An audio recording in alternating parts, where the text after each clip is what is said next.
y Sí, vuelve. Ah, perfecto, Sabri, ¿eh? ahí están ingresando todos. Listo.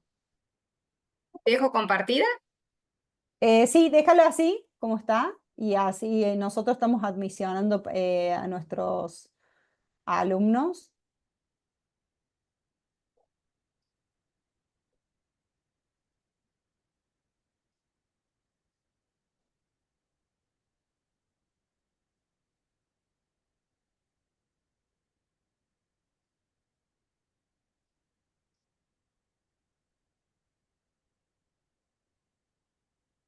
Yo creo, ahí están entrando los chicos, estamos terminando de admisionar,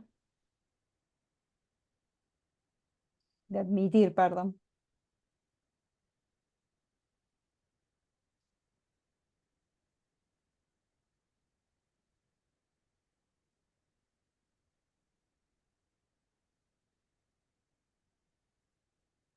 Bueno, muchísimas gracias por la paciencia y por la demora. En virtud del tiempo, vamos a tratar de darles algunos avisos parroquiales que nosotros decimos. Mañana tenemos la jornada SACFAC. Esperamos que todos puedan asistir. Les pedimos que previamente se inscriban. Las jornadas tendrán un inicio alrededor de las 9:15 de la mañana. Estén un ratito antes para pasar a buscar su, eh, digamos, su número de inscripción.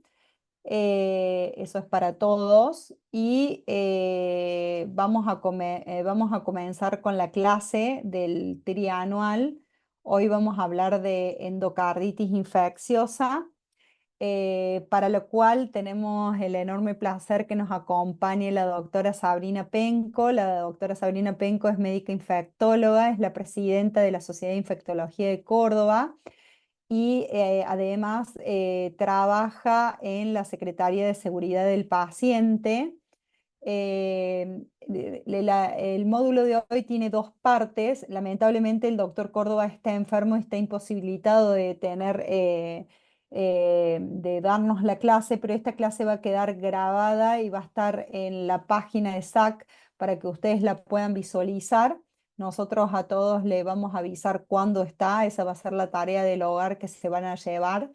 Así que sin preludios y no vamos a demorar más.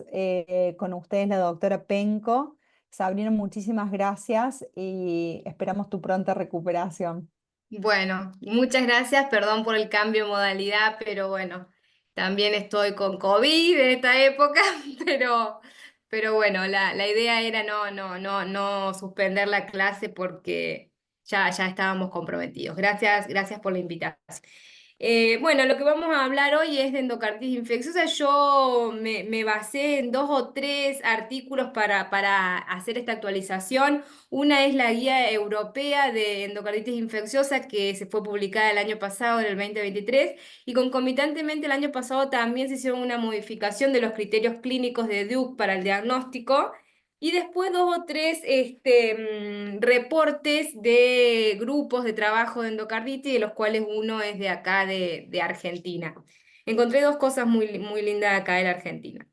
Em, Tradicionalmente, digamos, o cuando uno tiene que definir qué es la endocarditis, uno dice que es la infección de la superficie endocardíaca, digamos, donde la válvula cardíaca generalmente es lo más afectado, digamos, ¿no? Pero también se puede afectar el nivel de los septos o el endocardio mural.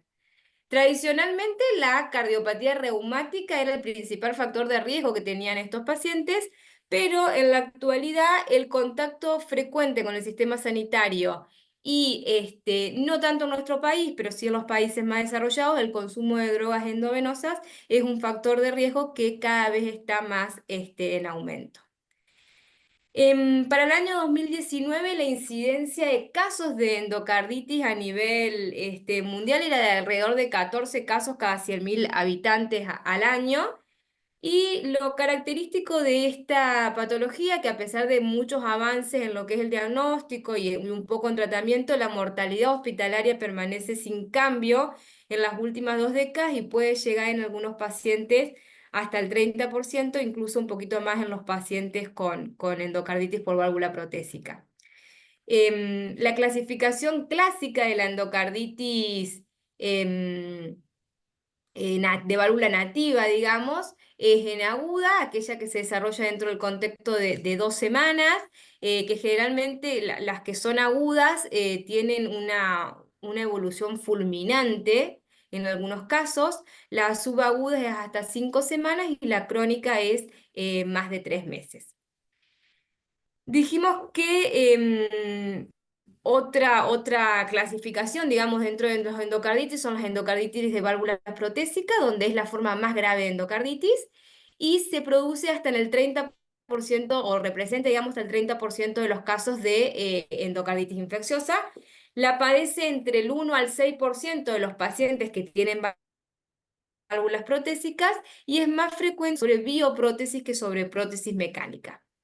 Y la tasa de mortalidad hospitalaria es un poquito más alta que la de válvula nativa y puede llegar hasta un 40%. Donde los factores de mal pronóstico generalmente son la edad avanzada, la diabetes, la infección relacionada a procedimientos médicos y la endocarditis de válvulas tempranas.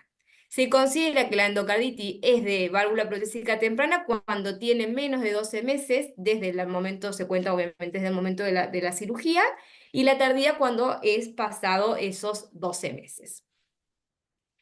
Si uno tiene que empezar el microorganismo causante de endocarditis, generalmente lo que tiene que empezar es en coco. Es raro que los bacilos, que no sean los del famoso grupo ACE, que son los productores de endocarditis, digamos, que el resto de los bacilos gram negativos producen endocarditis a través de focos bacterianos, por ejemplo, una urosepsis, ¿sí? O una sepsis intraabdominal que pueda ser una bacteriemia por una Escherichia coli o por un Proteus. Es raro que esos microorganismos terminan haciendo un impacto a nivel cardíaco, aún el paciente tenga alguna enfermedad predisponente, digamos, de hacer endocarditis, pero sí los cocos.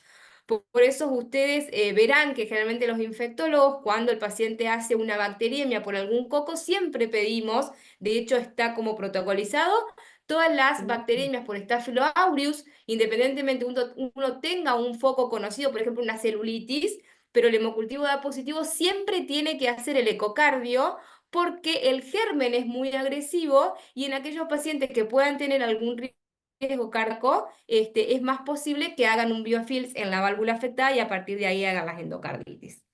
No lo hacemos así con todos los pacientes que tienen, por ejemplo, como les decía recién, una urosepsis o una sepsis intraabdominal con hemocultivos negativos para esos microorganismos.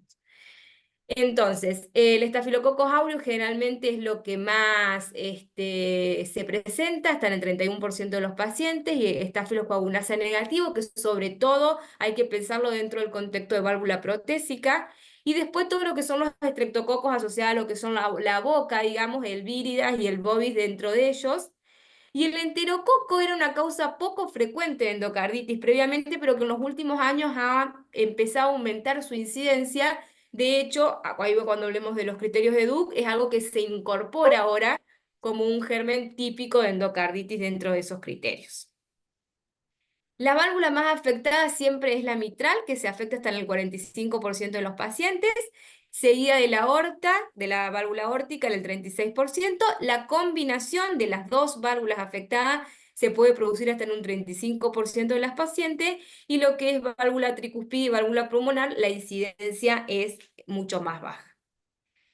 Este estudio, que es un estudio que se llama IERA-4, que es endocarditis infecciosa de la República Argentina, es una recopilación que se hizo en el 2018, donde se vio que hasta el 52% de los pacientes podían tener o tenían una enfermedad cardíaca previa, el 38% estaba relacionado con antecedentes asociados a procedimientos de cuidado de la salud, esto que yo les decía al principio, de cómo la incidencia tradicional de la cardiopatía reumática se pasa ahora a lo que era adicción endovenosa y contacto con el sistema de salud. La localización aórtica en este estudio fue la más predominante por sobre la mitral, y los microorganismos, los tres más importantes, el aureus, el estreptococo y el enterococo. el aureus representando casi, o los estafilococos en realidad, casi el 50% de toda esa serie.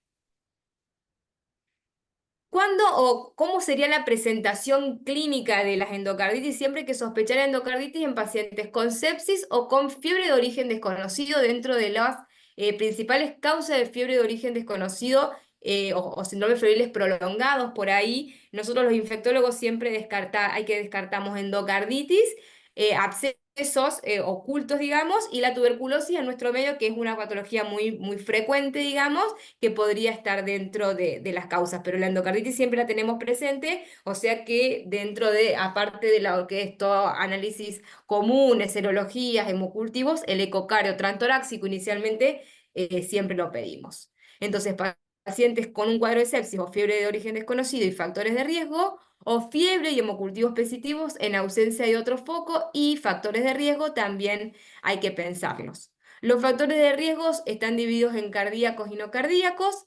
Los cardíacos es el antecedente de una endocarditis previa, una valvulopatía, válvula cardíaca protésica, catéteres venoso central o arterial, dispositivo electrónico cardíaco o cardiopatía congénita. Y dentro de los no cardíacos sería el catéter venoso central, los usuarios de drogas endovenosas, inmunodepresión, hospitalización reciente, sobre todo si han tenido accesos venosos centrales, eso hay que preguntárselo a los pacientes cuando uno le hace la anamnesis, procedimientos dentales o quirúrgicos recientes y antecedentes de pacientes en hemodiálisis, sobre todo también si tienen catéteres, todavía no tienen fístula, todavía se lo dializa por el catéter porque puede ser un factor de riesgo.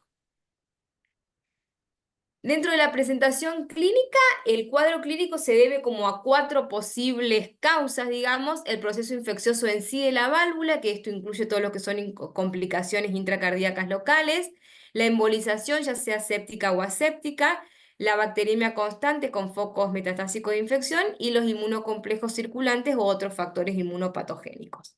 La fiebre es casi, se da casi en el 100% de los pacientes, son muy pocos los pacientes que no tienen fiebre. Después el soplo está en el 85%, el soplo cambiante en el 20%, un nuevo soplo en el 48%, y las embolias vasculares periféricas hasta en el 17%.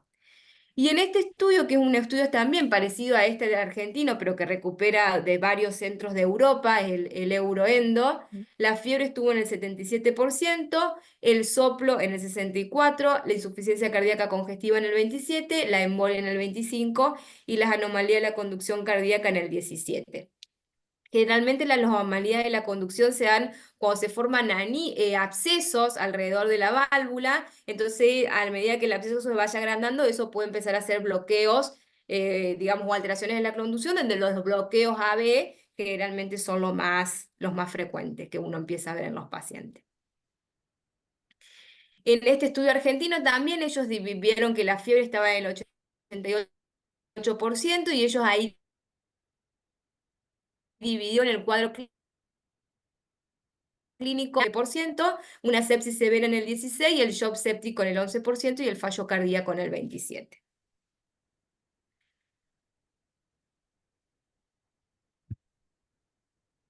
Ahí,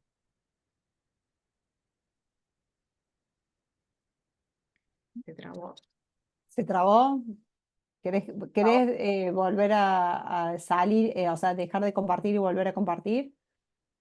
Para que está pensando. Ah, está pensando.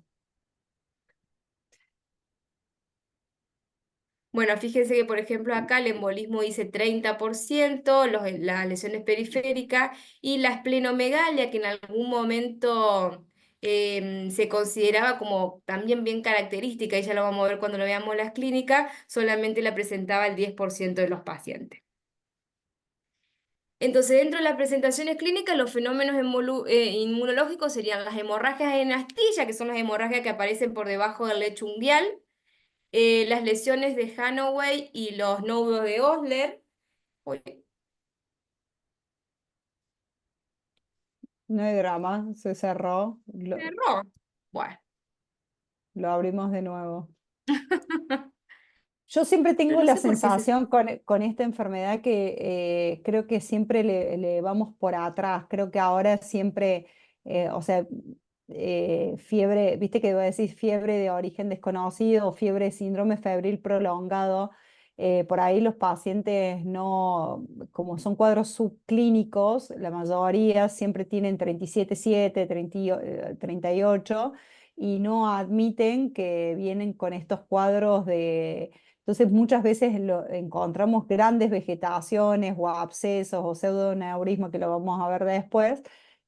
Siempre esta enfermedad creo que le seguimos corriendo por atrás, ¿viste? Sí, sí, sí, sí, algunos pacientes, bueno, lo que pasa es que cuando ya empiezan a dar los síntomas o los pacientes tienen como cuadros clínicos muy, muy subagudos, digamos, y cuando ya aparecen las petequias o aparecen ya los signos periféricos, digamos, es porque ya estamos ante una enfermedad avanzada. Yo siempre lo que les digo a los residentes y es lo que discutimos con los médicos de planta, no olvidarnos los factores de riesgo para tener una endocarditis, ser portadores de un catéter de marcapaso, estar dializado, haber tenido un catéter de vía central, eso, en eso estemos atentos, porque si ese paciente empieza a hacer fiebre, igual que las cardiopatías congénitas previas, que muchas veces no saben, muchos de nuestros pacientes no saben su historial, de qué lo operaron cuando eran chicos, si tenían una comunicación interauricular, si son portadores de alguna, digamos, es muy importante insistir con eso para recabar rápidamente y llegar a un pronto diagnóstico, porque la solución el tratamiento tiene que ser muchas veces de una cirugía de urgencia, digamos.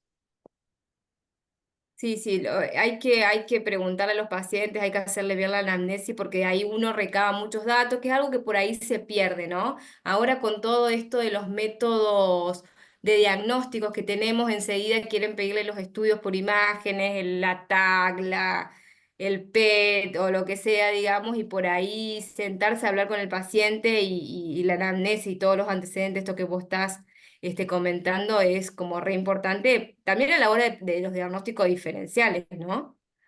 Yo Porque siempre, un siempre digo febril buscarla, prolongado puede ser una neoplasia también y no necesariamente una exactamente. infección. Entonces, recabar toda la información que sea necesaria Sí, no para sesgarnos, no este diagnóstico. sesgarnos, no todo es endocarditis, como yo también les digo, ¿viste?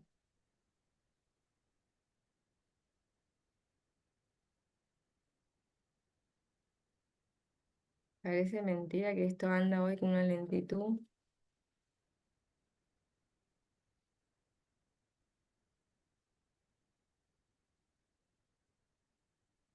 No sé si hasta acá los chicos quieren ir escribiendo en el chat algunas preguntitas, o pueden desmutearse y hacerle alguna pregunta. No sé si los conceptos van claros hasta el momento. Nosotros hicimos como un pequeño repaso, como un ping-pong así, pero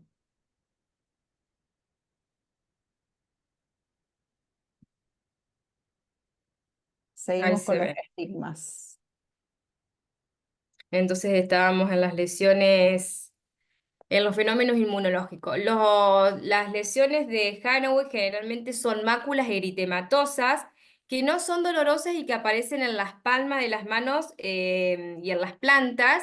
Y los nódulos de Osler son en los pulpejos, digamos, o más bien en los dedos, digamos, como más distales, es en los dedos de pies y de manos también. Y después las petequias, que yo le decía que son bien características, que también son bien distal y generalmente son en los pulpejos de los dedos, hay que buscarlas porque los pacientes muchas veces nos hacen sospechar, digamos, diagnóstico de endocarditis, esas pequeñas, entre la fiebre prolongada y los estigmas periféricos que uno va encontrando, uno hace la sospecha y empieza con todo el algoritmo diagnóstico.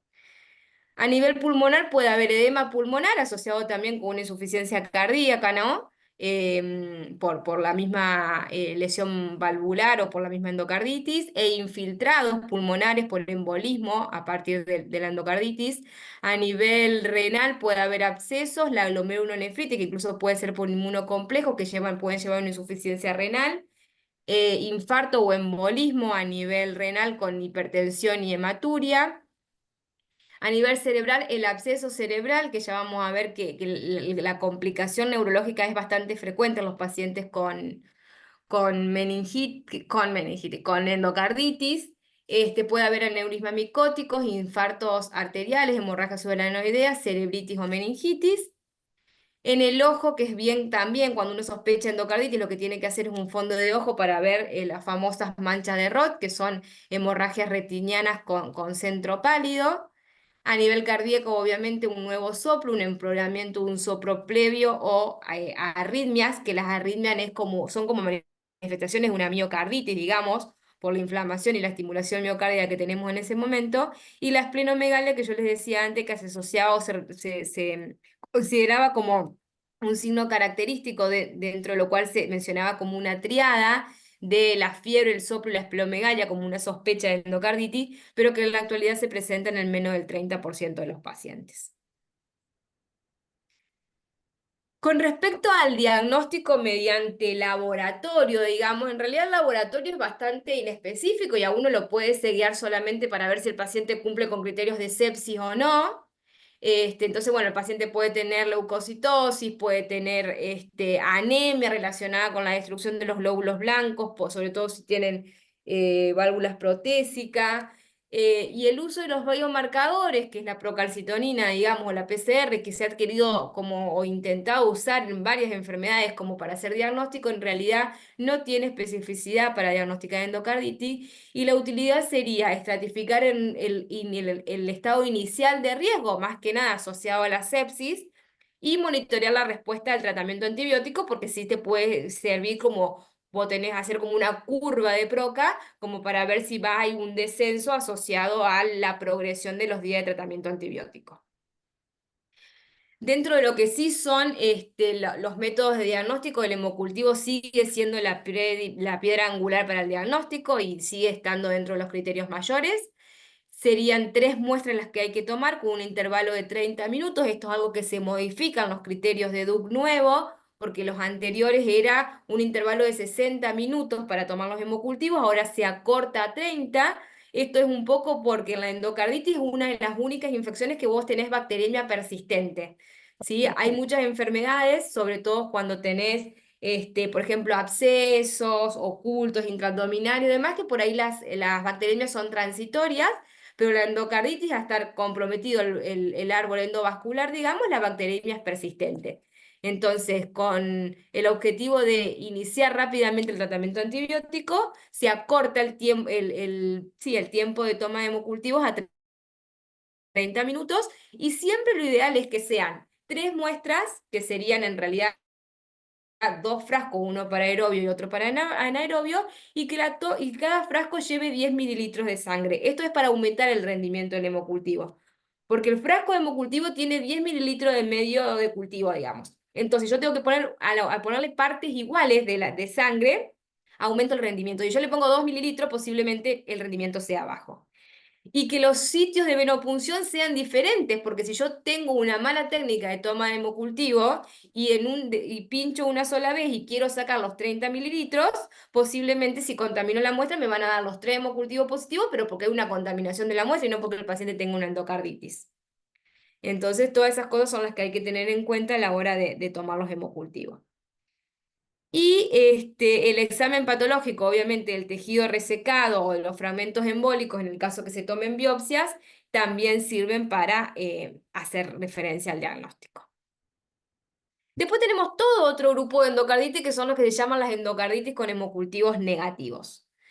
Esto se puede dar como en 2 situaciones. Una es paciente con una exposición previa a tratamiento antibiótico, donde ya ha habido una depuración de la bacteriemia, entonces no vamos a tener los hemocultivos positivos.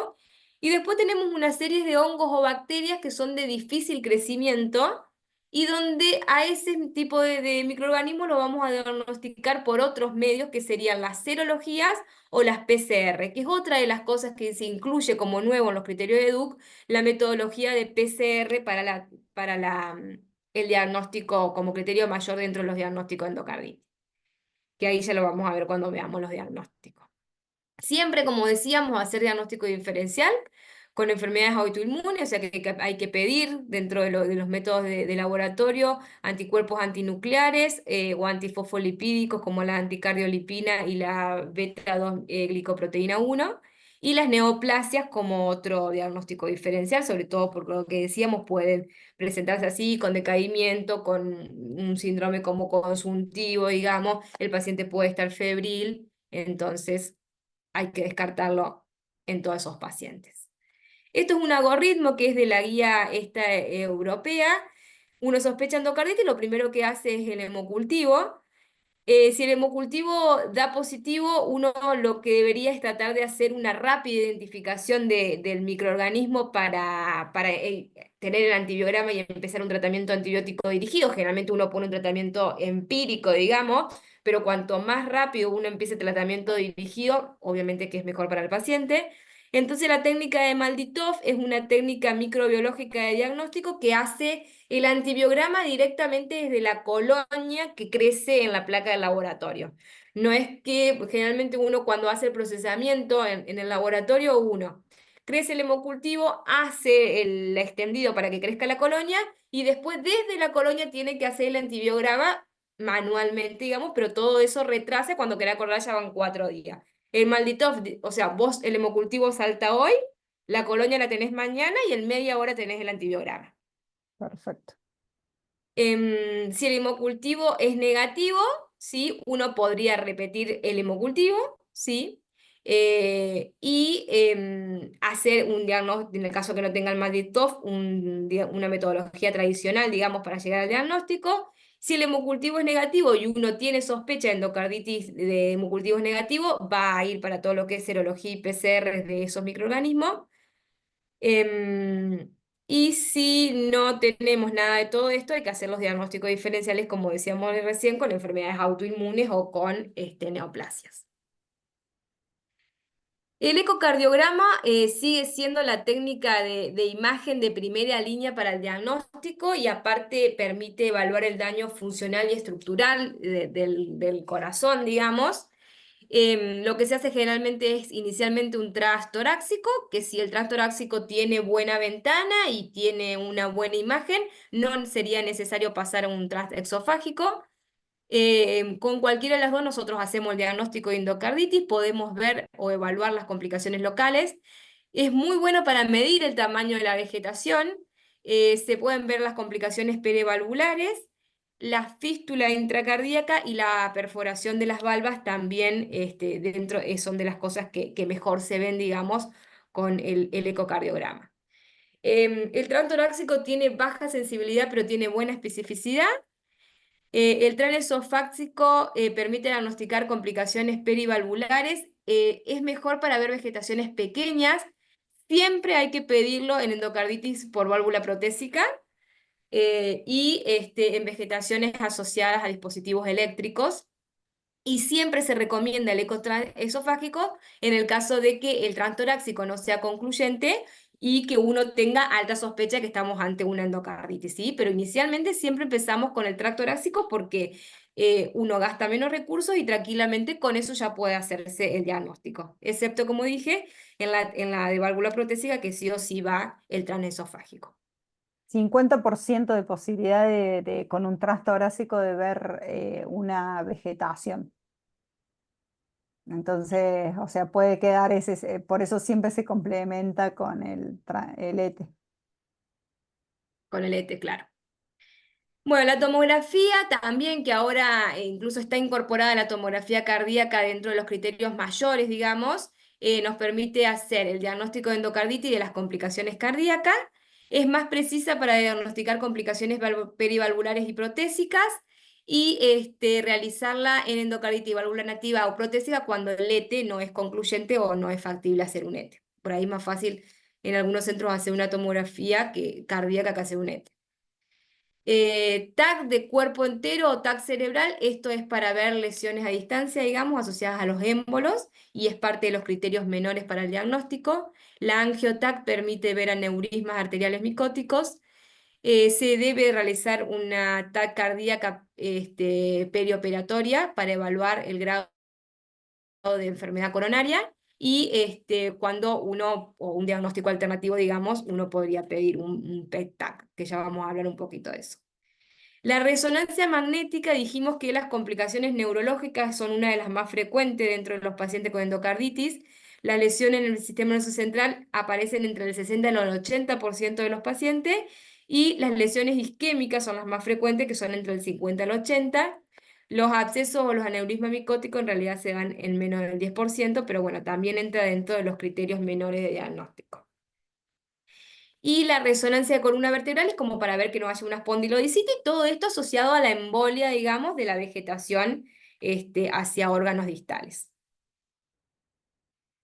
Con respecto al PET, también nos sirve para el diagnóstico en endocarditis válvula protésica cuando el ecocardiograma no es concluyente, que tiene una especificidad hasta el 84%, y en válvula nativa la especificidad es un poquito más alta, el 98%.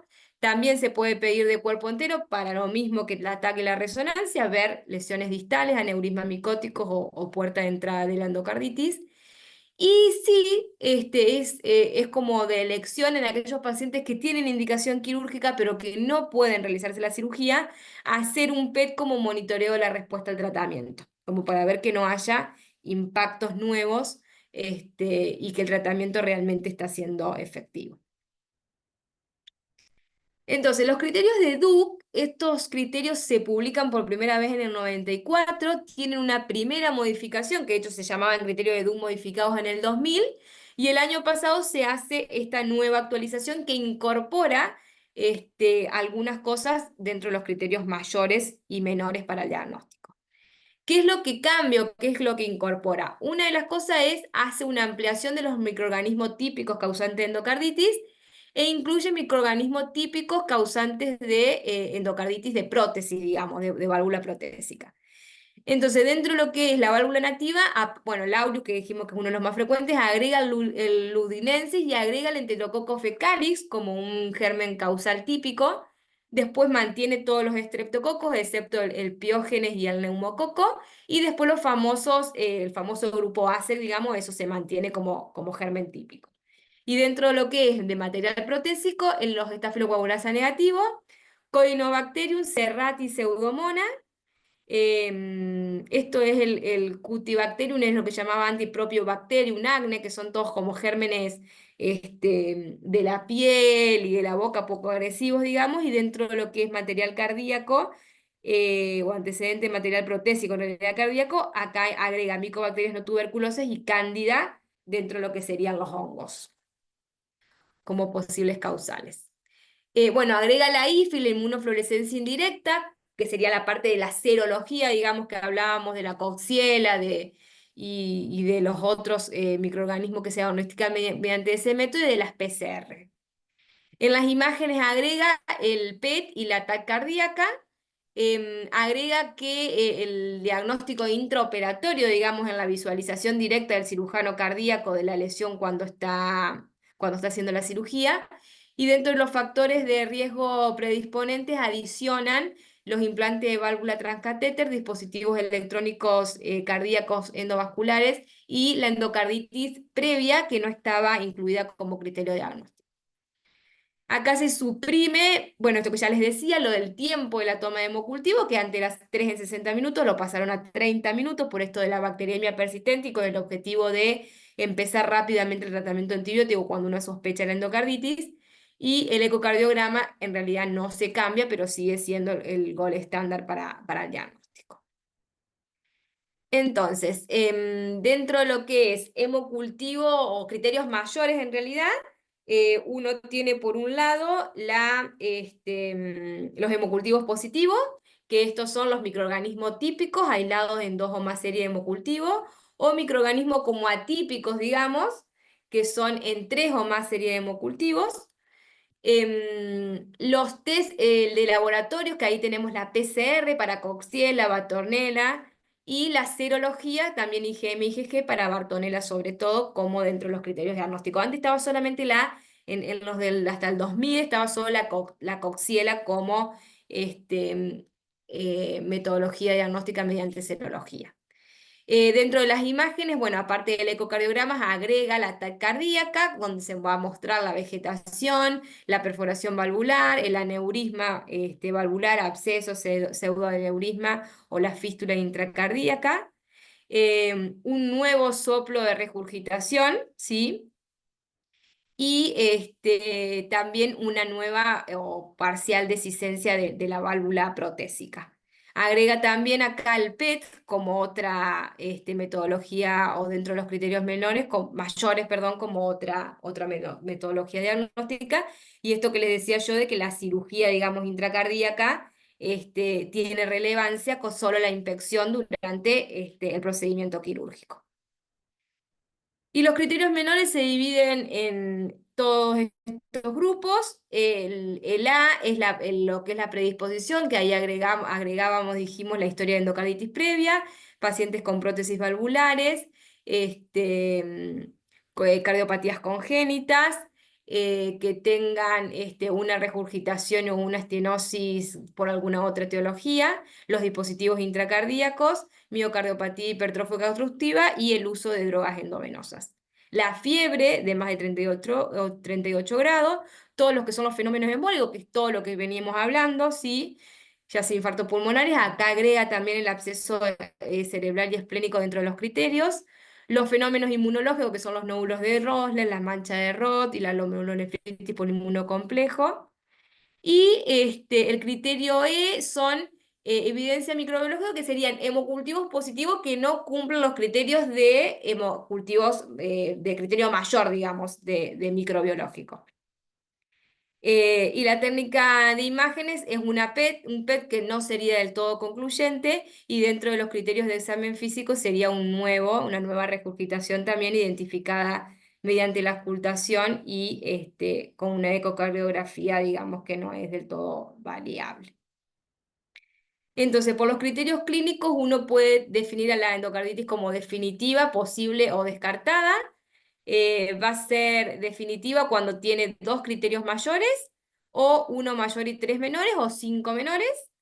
Posible cuando tiene 1 mayor y 1 menor, o solo 3 menores. Y descartada, obviamente, cuando no cumple ninguno de los criterios. Esto también es como un algoritmo que está ahí en la guía europea. Uno tiene la sospecha de endocarditis válvula nativa o de válvula protésica, hace la evaluación basal, la clasificación, la presentación clínica, el hemocultivo y el eco trantoráxico o trantoráxico y tranesofágico si es necesario. Ahí ya con esto puede clasificarla en posible, descartada o definitiva. En el caso de que sea posible y que los hemocultivos sean negativos o dudosos, uno los puede repetir. Puede repetir el ET, ¿sí? O el transtoráxico si los hemocultivos son negativos y el primer estudio dio negativo, pero uno tiene alta sospecha clínica. Hay que repetir el estudio entre los 5 y los 7 días. Y puede hacer una TAC cardíaca para diagnosticar lesiones valvulares, ¿sí? Y acá dice añada, para hacer diagnóstico como de criterios menores, todo lo que serían las imágenes, que sería la tomografía o la resonancia de cerebro para completar, digamos, mejorar el rendimiento de los criterios clínicos. En válvula protésica es igual, nada más que acá, parte de la tomografía cardíaca, sugieren hacer o tomografía o un PET, y también sugieren hacer un PET para ver lesiones a distancia, digamos.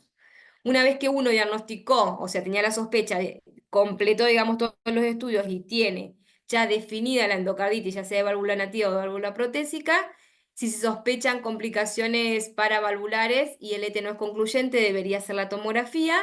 Si los síntomas son indicativos de complicaciones extracardíacas, podría ser un PET de cuerpo entero o una resonancia. Y sin síntomas indicativos de complicaciones extracardíacas, en realidad es una recomendación B2 progresar hacia pruebas de imágenes de cerebro y de cuerpo entero. A la hora de iniciar el tratamiento, como decíamos, siempre es una emergencia, digamos, iniciar el tratamiento para la endocarditis. Por eso siempre hay que tomar los hemocultivos rápidamente para poder iniciar el tratamiento. Uno que tiene que valorar a la hora de empezar el tratamiento. Si el paciente tuvo tratamiento antibiótico previo, si estamos ante una endocarditis válvula nativa protésica y si es protésica, si es temprano o tardía. Si la endocarditis es desde la comunidad, digamos, adquirida en la comunidad, si es nosocomial o si el paciente tiene atención frecuente o contacto frecuente con el sistema de salud, porque los microorganismos pueden tener algún cierto de grado de resistencia, digamos, que no va a ser lo mismo que aquel paciente que viene con una endocarditis de la comunidad. Hay que conocer la epidemiología local, la resistencia y los patógenos específicos de hemocultivos negativos. Generalmente cuando uno piensa en una endocarditis válvula nativa o protésica, los cocos son los que predominan en estas causas y para endocarditis temprana o relacionada con la tensión sanitaria, acá tenemos que pensar, como les decía, en estafilometicilino resistente, en enterococos y bacilos gram negativos, que no son los relacionados al grupo ACE, que entrarían dentro de los típicos, digamos. El tratamiento empírico inicial es diferente según sea válvula nativa o válvula protésica. Generalmente para válvula nativa se puede usar AMPI surfactant con Genta, ceftriaxona con AMPI, con o sin Genta, y vancoceftriaxona o Genta generalmente es lo que más usamos inicialmente, sobre todo porque el Staphylomedes tiene amplia diseminación en la comunidad ahora, entonces uno se quedaría como corto para eso solamente con, por ejemplo, ampicillin tangenta. Entonces generalmente vancoceftriaxona es lo que inicialmente se pone y después se adapta al tratamiento dirigido según el resultado de los hemocultivos y el antibiograma, digamos. En el caso de válvula protésica, el esquema recomendado empírico es banco con gente y con rifampicina. La rifampicina en realidad siempre la recomendación es adicionarla después de 3 a 5 días de tratamiento antibiótico porque hay algunos estudios en que han mostrado que podría perpetuar la persistencia de la bacteriemia, pero a su vez como tiene alta penetración en el biofilms que hace el microorganismo en la valva y que forma la vegetación, en realidad por eso es la recomendación de usarla. Entonces, pero con la precaución de no de entrada, sino después de unos 3 a 5 días de tratamiento con el resto de los antibióticos. La duración del tratamiento va a ser entre 4 a 6 semanas para válvula nativa. Ustedes cuando, yo no le puse acá el tratamiento por microorganismo, porque me parece que es algo que eso lo van a manejar el infectólogo, el lugar donde ustedes trabajen, digamos, pero sí cuando vean las guías van a ver que algunos estreptococos multisensibles y sobre todo sensibles a la penicilina, hay tratamiento recomendado de 2 semanas. Pero bueno, el término medio generalmente entre 4 y 6 semanas de tratamiento antibiótico para válvula nativa y para válvula protésica sí requiere un poquito más de 6 semanas. ¿Cuándo se toma como día uno? Que eso también en algún momento fue como bastante debatido.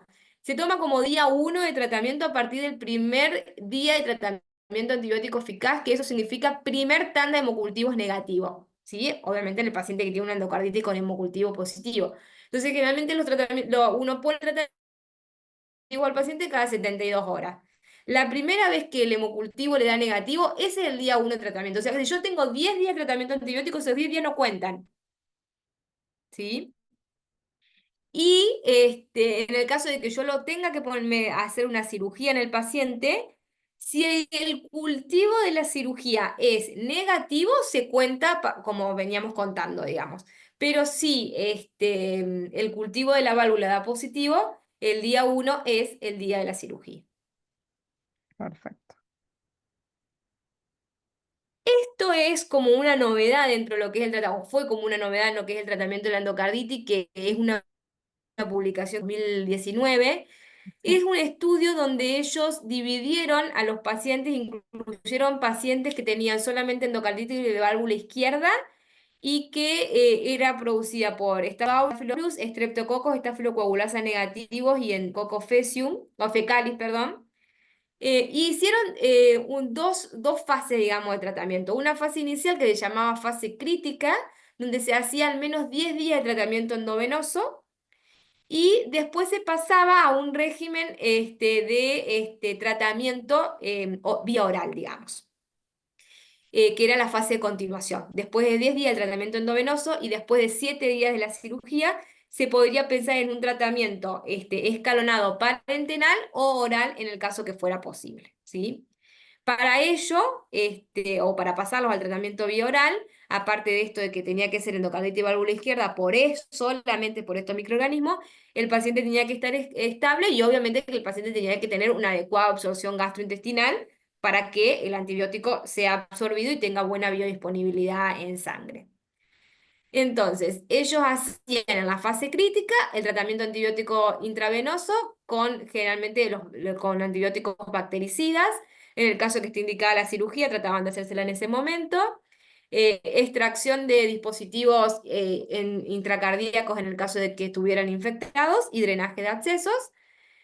Casos complicados continuaban al día 10 con tratamiento intravenoso y aquellos pacientes que no estaban complicados, lo que se le hacía era primero un ETE para cambiarlo a tratamiento bioral y ya vamos a ver cuáles usaban ellos como criterio de paciente estable, digamos, que eran esto después de estos días de la cirugía. Entonces, vos tenías la infección controlada o el paciente estable, digamos, era respuesta satisfactoria al tratamiento, que tengan fiebre más de 2 días, que la PCR haya disminuido en un 25% con respecto al valor medio, o que sea menos de 20 miligramos por litro, y que tengan menos de 15.000 blancos. Por eso está bueno, o lo que yo le decía, que la valoración inicial de lo que era biomarcadores, leucocitosis y demás, a vos te sirve para englobar al paciente en un cuadro de sepsis, shock séptico, o lo que tenga en el momento que le haces el diagnóstico de la endocarditis.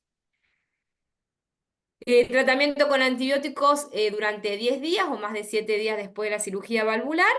Otra indicación para prolongar el tratamiento endovenoso era pacientes con alto índice de masa corporal, porque eso también se asocia a la biodistribución, digamos, del antibiótico. Se le realizaba el ETE, si el ETE no tenía ninguna complicación, digamos, una indicación quirúrgica, el paciente se podía cambiar el tratamiento oral. Y bueno, si tenía obviamente alguna complicación, el paciente seguía internado con tratamiento endovenoso. No está recomendado entonces esta rotación de tratamiento parenteral a oral en microorganismos que sean difíciles de tratar, pacientes con cirrosis hepática, émbolos cerebrales graves, uy, abscesos extracardíacos grandes sin tratar, complicaciones de válvula cardíaca u otra entidad grave que requiera cirugía, complicaciones graves postoperatorias y endocarditis relacionada con consumo de drogas endovenosas. Con respecto a las indicaciones del tratamiento quirúrgico, básicamente las indicaciones quirúrgicas son tres: la insuficiencia cardíaca, la infección incontrolada o como una estrategia de prevención de embolización, sobre todo al sistema nervioso central, que es lo que como más secuela le puede dar al paciente. Se la divide en cirugía de emergencia, son aquellos pacientes que están con una insuficiencia cardíaca, sería con shock séptico o edema pulmonar. La cirugía de urgencia, que es entre los 3 a 5 días, es con los pacientes que tienen una insuficiencia cardíaca con mala tolerancia hemodinámica, que tienen una infección incontrolada con complicaciones locales, con hemocultivos persistentemente positivos a pesar de un tratamiento antibiótico dirigido de más de una semana. Las bacterias resistentes como el Staphylococcus METI-R también es una urgencia. Y las endocarditis válvula protésicas por Staphylococcus o por bacilos gram negativos que no sean del grupo ACE. Y dentro de lo que sería la prevención de embolia, todos sabemos que la vegetación de más de 10 milímetros es una necesidad quirúrgica, y émbolos también pese a tratamiento antibiótico u otra indicación quirúrgica como una disfunción valvular, digamos. Y la cirugía no urgente sería todo el resto, digamos, que no está englobada acá, pero dentro de lo que serían las causas bacterianas serían bacterias resistentes u hongos, dentro de ello el enterobanco R y también bacilos gram negativos del grupo NOACE, que eso sería como durante el curso de la internación, dicen algunas de las guías, algunos dicen entre 1 o 2 semanas, digamos, cuando el paciente esté como más estable. Esto es un algoritmo que es lo mismo que yo les puse, que yo les agrupé en esta diapositiva, es el algoritmo, digamos, de indicaciones quirúrgicas, que se los puse también como para que lo tengan. Ahora se usa mucho el tema este de los TIMS, TIM de vía central, TIM de reanimación de paro. Bueno, también está el TIMS de endocarditis, digamos, que lo ideal es que esté conformado por cardiólogos, especialistas en imágenes, el cirujano obviamente cardiovascular, infectólogos y microbiólogos. Y entre todos se va a considerar la indicación quirúrgica teniendo en cuenta la urgencia de la condición clínica, el riesgo perioperatorio del paciente, el riesgo potencial de recuperación de la infección y el pronóstico a largo plazo del paciente. En esto encontré un artículo que es de la Favaloro, de acá, está publicado en la Revista Argentina de Cardiología en diciembre del año pasado, y ellos hicieron, hay Bueno, Scott. varios scores exactos. Yo la verdad que no los conocía, los conocí cuando encontré este artículo, para predecir el riesgo quirúrgico de endocarditis. Entonces ellos hicieron un estudio retrospectivo que incluyeron pacientes entre el 2008 y el 2023, incluyeron 270 pacientes con endocarditis. El 70% de esos pacientes requirió tratamiento quirúrgico valvular, me pareció, perdón, no es 70%, 70 pacientes. Y el 58%, que fueron 41, tenían válvula protésica de los que se operaron, digamos. Y el estáfilo era el germen más frecuente en el 30%. La indicación quirúrgica en estos pacientes fue por insuficiencia cardíaca en el 44, absceso en el 19, disfunción de la prótesis en el 12 y fiebre persistente en el 7%, y se categorizaron como cirugía de emergencia el 7% y de urgencia el 45%. Y la mortalidad hospitalaria fue del 21%. ¿Ellos qué quisieron hacer con este estudio? Si bien los scores están diseñados para predecir mortalidad, ellos quisieron ver la predicción de la internación prolongada, las complicaciones mayores o complicaciones mayores y muerte. Esas tres endpoints, digamos, tenían. Entonces, ¿qué fue lo que vieron? Que con los 4 scores que compararon, digamos, la capacidad predictiva de internación prolongada fue pobre para discriminar, digamos, la internación prolongada en el Euroscore 2 y en el STS, y nula en el endocarditis, digamos, y en el PALSUCE. Sí, Eh, falso. para sí, para discriminación de eventos mayores, el STS tuvo, dice, un poder razonable, ponían, el resto fue pobre. Y para las complicaciones mayores o muerte, dice que los 4 puntajes fue razonable, porque en realidad es para lo que están diseñados. Pero dentro de ellos, el PALSURCE fue el que fue más preciso a la hora de predecir la muerte hospitalaria. Igualmente ellos, y en otros lados también lo que se dice, que si bien estos scores pueden servir, siempre hay que considerarlo en el contexto del paciente, verlo con otras estrategias, como que no solamente no nos guiemos por el score, y que, bueno, hay que hacer como un análisis individualizado de cada paciente según el riesgo que presente. Con respecto al seguimiento, el objetivo del seguimiento obviamente que es descartar complicaciones tras el alta, que no haya una recurrencia en la infección, la insuficiencia cardíaca, una necesidad de cirugía valvular u otra intervención, que el paciente no tenga una CV, que requiera diálisis, trastornos psicológicos o muerte, digamos. Alta, algunos recomiendan hacer hemocultivos una semana posterior a finalizar el tratamiento y repetir el ET. Entonces yo les puse acá cuándo uno debería repetir el ET, cuando uno lo toma como para diagnóstico, esto que decíamos, si uno tiene un ET negativo y tiene alta sospecha clínica, repetirlo entre los 5 a 7 días que viene viendo el paciente, ¿no? Que el ET fue negativo. Para seguimiento, cuando uno sospecha una nueva complicación, o hay un nuevo soplo, o hay una embolia, o hay fiebre persistente, o hay un bloqueo AB, e incluso en algunos pacientes se lo usa mucho también como para ir haciendo seguimiento del tamaño de la vegetación, ¿no? Y para ver la respuesta al tratamiento antes del pase a vía oral, vieron que yo les ponía ahí en ese algoritmo de este estudio que se hizo, que ellos antes de pasar a la vía oral le repetían el ET para ver que no tengan ninguna nueva complicación, cosa que saber que el paciente estaba estable y podía continuar el tratamiento en su casa. Y al finalizar el tratamiento sería otra indicación.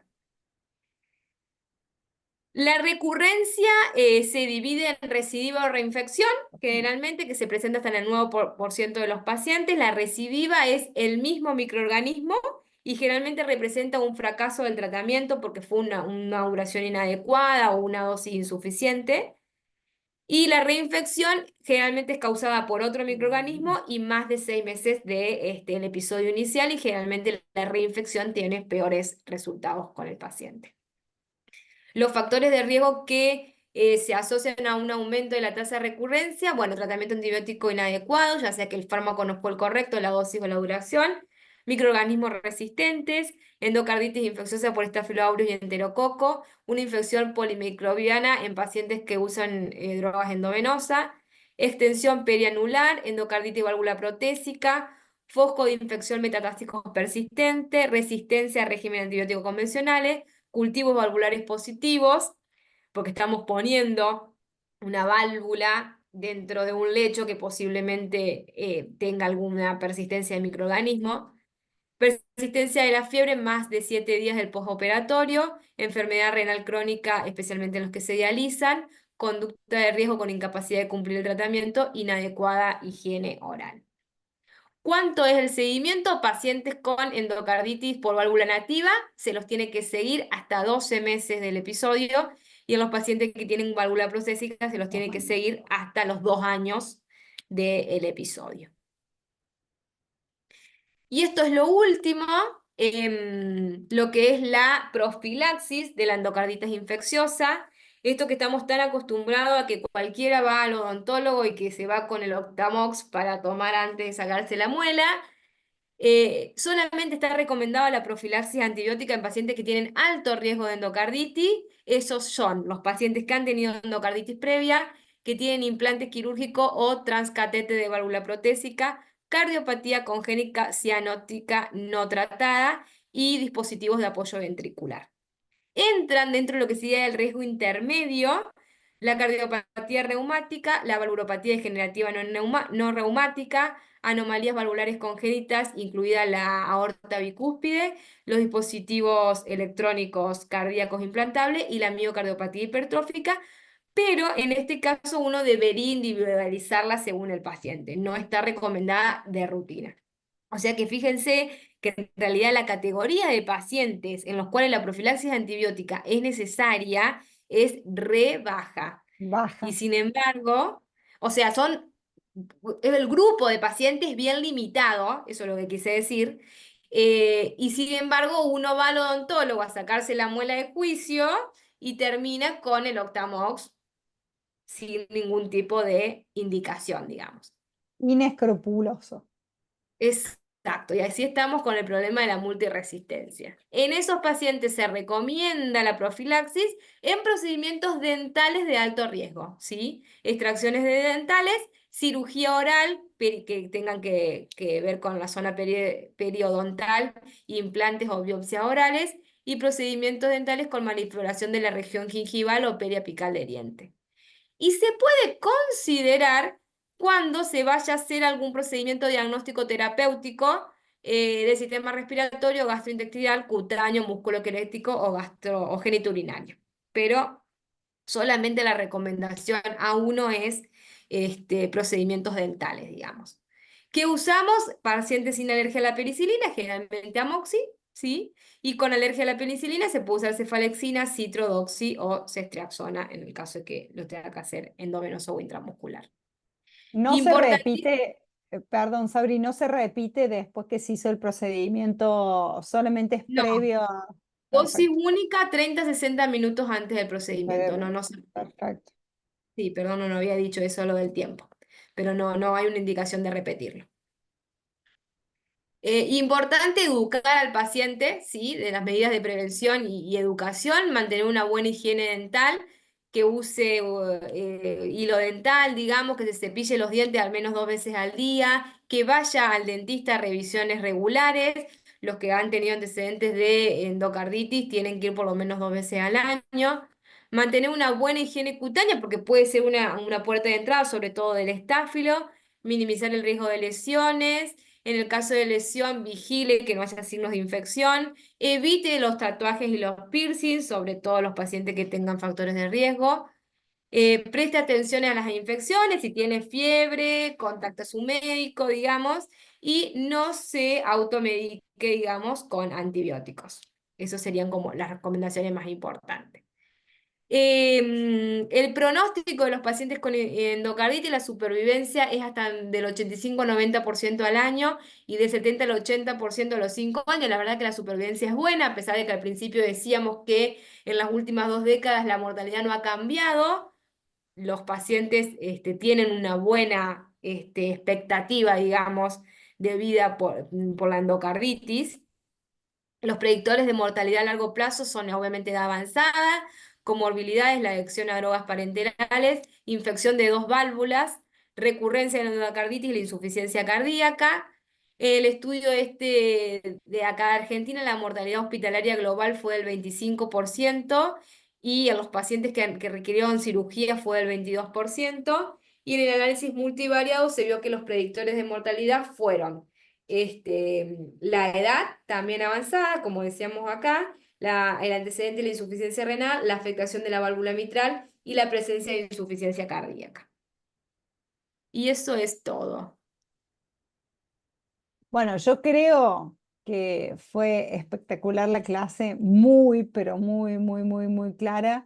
Yo no sé si la audiencia tiene alguna preguntita. Yo acá estoy, no he visto nada en el chat que lo tengo abierto. No sé, estamos todos acá tenemos a la doctora Penco para sacarle el jugo, pero me parece que creo que hay que pensar en endocarditis, tenemos un método de diagnóstico fácil, reproducible muchas veces, que es la ecografía cardíaca y sobre todo los hemocultivos que los tenemos al alcance de nuestro. Creo que nos desburraste con el tema de el tiempo, acortar los tiempos. Yo creo que en esta enfermedad, como te decía eso, estamos llegando tarde muchas veces para las complicaciones más aberrantes y tristísimas que son las fístulas, que son los abscesos y que son los pseudoneurismas, porque podemos llegar antes a instaurar el tratamiento y sobre todo es esto del trabajo en equipo, digamos, incluirlo y que la decisión no sea de uno, sino que no estemos los imagenólogos, el cardiólogo clínico y los infectólogos y sobre todo este trabajo y la comunicación entre nosotros para ver qué tipo de paciente vamos a operar, porque generalmente son pacientes añosos que tienen otras comorbilidades, la mayoría, o son renales crónicos que se dializan y realmente mandar a esos pacientes a operar es muy difícil, digamos. Sí, sí, hay que ver el paciente en su contexto, digamos, a mí me ha pasado de pacientes con vegetaciones de más de 10 milímetros y que el cirujano me ha dicho, mira, yo si lo entro al quirófano, ese paciente sale muerto. Entonces, bueno, tratás de optimizar el tratamiento antibiótico, vas haciendo lete para ver si el tamaño de la vegetación disminuye o demás. Son pacientes que hay que, justamente esto que decías vos, tratarlo multidisciplinariamente porque bueno, donde querés acordar hacer un foco, entonces bueno, si se va a cirugía hay que hacerle sí o sí una tomografía cerebral para ver que no tengan impactos cerebrales, porque si no hacen hemorragia, bueno, entonces son pacientes complejos, son pacientes que hay que estarles encima, digamos. Sabri, ¿y tu experiencia con el tratamiento bioral? Bueno, nos mostraste, pero a mí me sigue haciendo, esta es una opinión personal y ojalá que no esté viciada. A mí el tratamiento oral en la endocarditis bacteriana me da Y no, cosita. nunca lo usé, nunca tuve un Bueno, o paciente sea, que lo o sea, que lo pudieron. sobre todo, a mí me puede decir la absorción gastrointestinal, yo entendí todo, todo, todo, todo, todo. Me da que me da que el bio oral, la biodisponibilidad al bio slim no estaría llegando. Esa es mi impresión. Ojalá Yo que la me verdad equivoque. que si lo he usado es los últimos 5 días, bueno, que se vaya con 7 días de tratamiento vía oral, pero no hacer un tratamiento así completo tanto, digamos, de solamente, nunca lo usé. Así Como como tan acotado y solo sociedad. 10 venosos y después mandarlo todo el resto del tratamiento vía oral, nunca lo usé. Como Sociedad Argentina de Infectología, no tenemos ningún estudio en marcha, digamos, algo, o sea, o se ha hablado, digamos, alguna institución como para, viste, necesitamos datos, esto. Yo para Claro. creerle me gustaría Sí, ver la eso. verdad es que no sé si hay alguno de los estudios, esto que encontré que era el Afavalor o era ese riesgo, digamos, del score. No Sí, encontré no, nada no, que hayan hecho nuevo de tratamiento de switch a vía oral. bien, bien. Bueno, seguimos entonces con el tratamiento prolongado endovenoso, me parece que nos va a ir Sí, mejor. yo creo que también tienen que ser pacientes muy seleccionados, que el Muy hemocultivo rápidamente le haya dado negativo, más allá de demás, bien. porque si vos tenés un paciente que te llevó 10 días que el tratamiento endovenoso le negativice la bacteriemia, y es como que es un paciente que posiblemente con 10 días más de tratamiento, acuérdense que se cuenta del hemocultivo negativo, eh, no sé si va a resolver rápidamente o qué biodisponibilidad el antibiótico va a tener en la vía oral, digamos. Pero bueno, la idea de todo lo que es tratamiento antibiótico es siempre tratar de acortar los tiempos por el tema de la multiresistencia, ¿no? Uno va seleccionando con el tratamiento antibiótico prolongado resistencia. De hecho, se trata ahora de las neumonías, bajarle los tiempos de tratamiento. Si el paciente deja de ser fiebre al día 3, hacerle solo 5 días de tratamiento antibiótico. Entonces tratar de disminuir, la verdad es que un día no le cambia la vida a nadie, pero bueno, por ahí esto que yo les decía al principio, o algunos te dicen, sí, estreptococo multisensible, 2 semanas, y vos decís 2 semanas te da como un poquito de cosa. Pero bueno, las recomendaciones están y uno se puede avalar. De hecho, algunas guías nombran este tema de la importancia de seguir guías a la hora de hacer tratamiento, porque en aquellos estudios que se han visto que ha sido como un tratamiento como empírico y no guiados por guía, los pacientes tienen mayor mortalidad. Y el otro mensaje para llevar a casa y pensarlo, a mí me ha pasado muchas veces que cuando recibo un paciente y me encuentro que tiene el antecedente de endocarditis previa, ese paciente no tuvo seguimiento como corresponde, como dice. Entonces, el mensaje que yo quiero transmitir, que la endocarditis no termina con el alta infectológica, sino que el alta definitiva la logramos en válvulas nativas después de un año y con los seguimientos y en válvulas protésicas. Hoy cada vez más ponemos TAVI, cada vez ponemos mitral clip, cada vez ponemos triclip y esos pacientes se infectan y tenemos que estar arriba y el seguimiento son 2 años. Entonces, por Exacto. eso son cosas puntuales que nos pasan a todos los que hacemos consultorio de encontrarnos esto. Por eso creo que es la gran importancia que toda institución debe tener un endocarditis team porque esos pacientes seguramente van a tener el mejor tratamiento y el mejor seguimiento. Entonces, y por supuesto, nuestra base de datos hospitalaria para poder comparar. Ese es como mi Sí, y mensajito. las recurrencias existen. Yo he tenido un paciente que hizo en 3 años, creo, 2 endocarditis.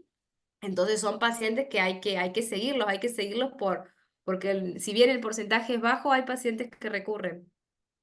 A mí me llama poderosamente la atención el fecalis que haya aumentado tanto y que sea hoy un germen muy competente y creo que eso de la importancia de las medidas higiénicas que tenemos que tener tanto intrahospitalaria y enseñarle a los pacientes que si son portadores de una valvulopatía tienen que tener el certificado bucal, se tienen que higienizar. Las lesiones cutáneas deben ser miradas porque muchas veces hay acné, hay celulitis que pasan solapadamente y son la puerta de entrada Claro, para los igual. desastres que vienen. Que vienen después. Sí, sí, por eso la educación me pareció re importante eso también que está en la guía europea, esta de la educación del paciente, si esa guía es media larga, tiene como 120 hojas, pero la verdad que está muy linda, tiene muchos algoritmos, la mayoría de los algoritmos que yo puse son de ahí. Y después, bueno, me parece que los chicos que están en formación, la guía de los criterios de Duke la tenés que leer porque es parte como base del diagnóstico de endocarditis, digamos. Pero serían como las dos cosas más importantes que me parece que deberían ver. Yo no sé si hay alguien que quiera levantar la manito y si no, damos por finalizada el módulo y liberamos a la doctora Penco que tenga pronta recuperación de su COVID. El otro mensaje es que prontamente va a estar la otra clase de subida cuando el doctor se recupere, el doctor Córdoba. Va a estar en la página para que todos tengamos la obligación de ir a ver esa clase y los esperamos a todos mañana en la jornada SACFAC, donde la cardiología va a ser una sola. Bueno. Parece que Bueno, no hay más. Sabrina, mil gracias. Gracias por tu predisposición, como siempre. Saludos a todos, que descansen, que tengan buenas noches y a